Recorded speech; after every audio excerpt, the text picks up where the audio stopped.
কৃষক বন্ধু প্রকল্পে অনলাইন আবেদন করতে হলে আপনার স্মার্টফোন থেকে বা কম্পিউটার থেকে যে কোনো একটি ব্রাউজার আপনারা ওপেন করবেন। ব্রাউজার ওপেন করে সেখানে গিয়ে সার্চ করবেন কৃষক বন্ধু লিখে, সেক্ষেত্রে পেয়ে যাবেন রেজিস্ট্রেশন ফর্মের অপশন। এই যে রেজিস্ট্রেশন ফর্ম, এই অপশন আমরা তো পরবর্তী পেজে আপনারা এইরকম অপশন পাবেন, registration form please enter voter number. তো এখানে আমরা একটি ভোটার কার্ড নাম্বার দেব, দেওয়ার পর চেক ভোটার অপশনে ক্লিক করব। চেক ভোটার অপশনে ক্লিক করলে কিন্তু পরবর্তী এইরকম একটি পেজ চলে আসবে, যেখানে আপনাকে ফোন নাম্বার দিতে হবে। তো এখানে আমরা মোবাইল নাম্বারটা দিয়ে দিচ্ছি। মোবাইল নাম্বার দেওয়ার পর গেট ওটিপি অপশনে ক্লিক করব। গেট ওটিপি অপশনে ক্লিক করলে কিন্তু আমাদের যে ফোন নাম্বার, সেই ফোন নাম্বারে একটি ওটিপি সেন্ড করবে। সেই ওটিপি এখানে বসিয়ে কনফার্ম ওটিপি অপশনে ক্লিক করতে হবে।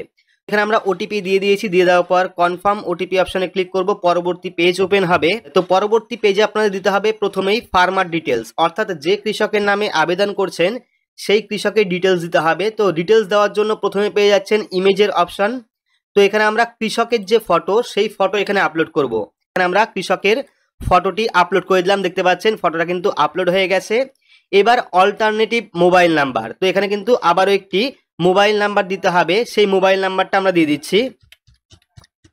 তো মোবাইল নাম্বার দেওয়ার পর ইমেল আইডি অপশনাল দেওয়া রয়েছে, চাইলে আপনারা ইমেল আইডি দিতে পারেন, না হলে নাও দিতে পারেন। পরবর্তী রয়েছে কৃষক সম্মান নিধি সেলফ ডিক্লারেশন। তো যদি আপনার কৃষক সম্মান নিধি প্রকল্পে নাম থাকে, সেক্ষেত্রে কিন্তু সেলফ ডিক্লারেশন ফর্ম আপনাকে আপলোড করতে হবে। তো সেলফ ডিক্লারেশন ফর্ম কিভাবে পাওয়া যায় এই নিয়ে কিন্তু আমরা ভিডিও করেছি, গিয়ে দেখে নিতে পারেন। তো এখান থেকে কিষাণ সম্মান নিধি সেলফ ডিক্লারেশনে আমরা ইয়েস করব। ইয়েস করার পর এখান থেকে যে সেলফ ডিক্লারেশন ফর্ম, সেই ফর্মটা আমরা এখানে আপলোড করব। তো এখানে আমরা সেলফ ডিক্লারেশন ফর্মটি আপলোড করেছি, দেখতে পাচ্ছেন আপলোড হয়ে গেছে। পরবর্তী রয়েছে দুয়ারে সরকার আইডি। যেহেতু আমাদের কাছে দুয়ারে সরকার আইডি নেই, সেক্ষেত্রে কিন্তু এটা না দিলেও চলবে। তো ফিল আপ করার পর পরবর্তী অপশন পেয়ে যাব প্রোফাইল ডিটেলস। এবার কিন্তু যাবতীয় ডিটেলস এখানে ফিল আপ করতে হবে। তো প্রথমে রয়েছে new ID card type select, এখানে কিন্তু আধার কার্ড দেওয়া রয়েছে। এইবার আমাদের এখানে আধার কার্ডের যে ফটো, সেই ফটো আপলোড করতে হবে। তো এখানে কিন্তু আমরা আধার কার্ডের ফটো আপলোড করেছি, পাশাপাশি আধার কার্ড নাম্বারের জায়গায় আধার কার্ড নাম্বারও বসিয়েছি। এইবার চলে আসবে ভোটার কার্ড, এখানে কিন্তু ভোটার কার্ড আপলোড করতে আপলোড করে দিয়েছি। তারপর চলে আসবে নেম ইন ক্যাপিটাল ইংলিশ। এবার কিন্তু এখানে আপনাদের যে নাম, যে কৃষক আবেদন করবেন সেই কৃষকের নাম এখানে দিতে হবে, নাম দিয়ে পদবি দিয়ে। তো নামটা লেখার পর পেয়ে যাবেন নেম অ্যাজ পার পর্চা। এবার কিন্তু পর্চা অনুযায়ী বাংলায় বা দেবনাগরী ভাষায় আপনাদের নামটা লিখতে হবে, যে নামটি পর্চায় রয়েছে। তো এখানে আমরা সেই নামটা লিখে দিচ্ছি। পেয়ে যাবেন ফাদার হাজবেন্ড নেম। এবার কিন্তু ফাদার হাজবেন্ডের নাম দিতে হবে, অর্থাৎ বাবা অথবা স্বামীর নাম। দিয়ে দেওয়ার পর পেয়ে যাবেন ডেট অফ বার্থ। এখানে কিন্তু আপনাদের যে ডেট অফ বার্থ, সেই date of birth Aadhaar card অনুযায়ী দিতে হবে। তো এখান থেকে আমরা আধার কার্ড অনুযায়ী যে ডেট অফ বার্থ, সেই ডেট অফ বার্থটা এখানে বসিয়ে দিচ্ছি। পরবর্তী অপশন রয়েছে জেন্ডার, এখানে কিন্তু মেল ফিমেল বা আদার্স আপনাকে সিলেক্ট করতে হবে। সেক্ষেত্রে আমরা সিলেক্ট করলাম। সিলেক্ট করার পর পেয়ে যাব ক্যাটাগরি। এবার আপনার কোন ক্যাটাগরি, জেনারেল হলে জেনারেলে টিক করতে হবে, এসসি এসটি ওবিসি হলে সেখানে আপনারা টিক করতে যাবেন। টাইপ অফ ফার্মার, এইবার দিতে হবে আপনার যে জমি, যার জন্য আপনি কৃষক বন্ধু প্রকল্পে আবেদন করছেন, সেই জমি আপনার নিজের। যদি নিজের হয় সেক্ষেত্রে অনারের উপর টিক করবেন। যদি আপনি বর্গাদার হন সেক্ষেত্রে বর্গাদারের উপর টিক করবেন। যদি আপনি পাট্টাদার হন সেক্ষেত্রে পাট্টাদারের উপর টিক করবেন। টিক করার পর পরবর্তী অপশন পেয়ে যাবেন ব্যাংক ডিটেলস। এবার কিন্তু আপনাদের ব্যাংক ডিটেলস দিতে হবে। যে কৃষক আবেদন করবেন সেই কৃষকের ব্যাংকের অ্যাকাউন্টের ডিটেলস কিন্তু দিতে হবে। সেই পাসবুকের প্রথম পাতা আপলোড করবেন। আপলোড করার পর পেয়ে যাবেন অ্যাকাউন্ট হোল্ডার নেম। এবার কিন্তু আপনাদের অ্যাকাউন্ট হোল্ডারের যে নাম, অর্থাৎ যার নামে অ্যাকাউন্ট রয়েছে, সেই অ্যাকাউন্ট হোল্ডারের নাম দিতে হবে। দেওয়ার পর অ্যাকাউন্ট নাম্বার পেয়ে যাবেন। এখানে কিন্তু আপনাদের যে ব্যাংক অ্যাকাউন্ট নাম্বার, সেই ব্যাংক অ্যাকাউন্ট নাম্বার দিতে হবে। ব্যাংক অ্যাকাউন্ট নাম্বার দেওয়ার পর পেয়ে যাবেন আইএফএসসি কোড।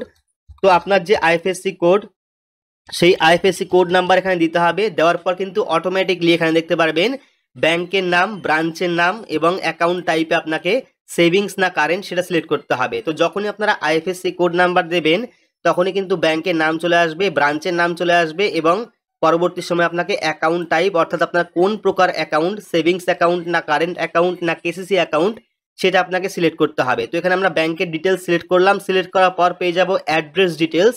এবার কিন্তু কৃষকের যে অ্যাড্রেস, সেই অ্যাড্রেস এখান থেকে ফিল আপ করতে হবে। কৃষকের অ্যাড্রেস, ঠিক আছে, জমির নয়, কৃষকের বর্তমান যে অ্যাড্রেস, সেই অ্যাড্রেস এখান থেকে সিলেক্ট করতে হবে। প্রথমে ডিস্ট্রিক্ট, তারপরে ব্লক, তারপরে এখান থেকে গ্রাম পঞ্চায়েত, তারপরে এখান থেকে ভিলেজ, আপনার কোন গ্রাম সেই গ্রাম আপনি সিলেক্ট করবেন। সিলেক্ট করার পর পেয়ে যাবেন পোস্ট অফিস। এখানে আপনারা পোস্ট অফিসের নাম লিখবেন, আপনার যে পোস্ট অফিস সেই পোস্ট অফিসের নাম এখানে লিখবেন। পোস্ট অফিসের নাম লেখার পর পুলিশ স্টেশন, তো এখানে আপনাদের পুলিশ স্টেশনের নাম লিখতে হবে। তো এখানে পিনকোড দিয়ে দিলাম, দিয়ে দেওয়ার পর অ্যাড্রেস হয়ে গেল। এইবার ল্যান্ড ডিটেলস, তো ল্যান্ড ডিটেলসে কি দেওয়া আছে এখানে দেখতে পাচ্ছেন অ্যাড ল্যান্ড ডিটেলস। তো এখানে আমরা অ্যাড ল্যান্ড ডিটেলসে ক্লিক করব। ক্লিক করার পর পেয়ে যাব প্রথমে ডিস্ট্রিক্ট। এইবার কিন্তু আপনার যেখানে জমি রয়েছে সেই জমির তথ্য দিতে হয়, তার জন্য প্রথমে পেয়ে যাবেন ডিস্ট্রিক্ট। তো এখান থেকে ডিস্ট্রিক্ট অর্থাৎ জেলা সিলেক্ট করব। সিলেক্ট করার পর ব্লক, এখান থেকে আমরা ব্লক সিলেক্ট করে নেব। ব্লক সিলেক্ট করার পর মৌজা, আপনার যে মৌজা সেই মৌজা সিলেক্ট করতে হবে।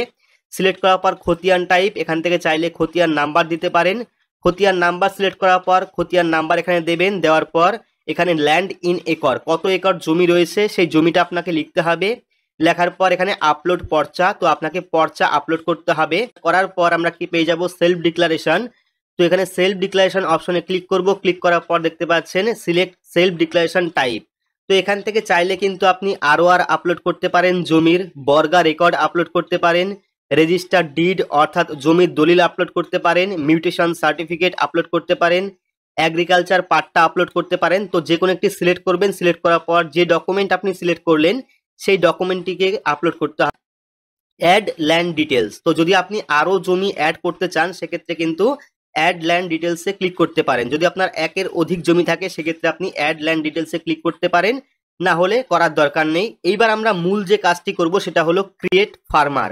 তো এই যে ক্রিয়েট ফার্মার সেই অপশনে আমরা ক্লিক করব। তো এখানে আপনারা দেখতে পাচ্ছেন ফর্মটা সাবমিট করার সঙ্গে সঙ্গেই কিন্তু ডিরেক্ট কৃষক বন্ধুর যে অফিসিয়াল ওয়েবসাইট সেই ওয়েবসাইটে চলে এসেছে এবং এখানে কিন্তু দেওয়া রয়েছে রেজিস্টার্ড সাকসেসফুলি অ্যাকনলেজমেন্ট নাম্বার দেওয়া রয়েছে এই জায়গায়, অর্থাৎ আমাদের কিন্তু কৃষক বন্ধু প্রকল্পের যে আবেদন সেটা কিন্তু সাকসেসফুলি সাবমিট হয়ে গেছে। ভিডিওটি আপনাদের কেমন লাগলো সেটা কমেন্ট বক্সে জানাবেন। পরবর্তী সময়ে কৃষক বন্ধু প্রকল্প নিয়ে আরও আপডেট আসলে অবশ্যই আপনারা চ্যানেলের মাধ্যমে জানতে পারবেন। তো আজকের মতো এইটুকুই, ধন্যবাদ।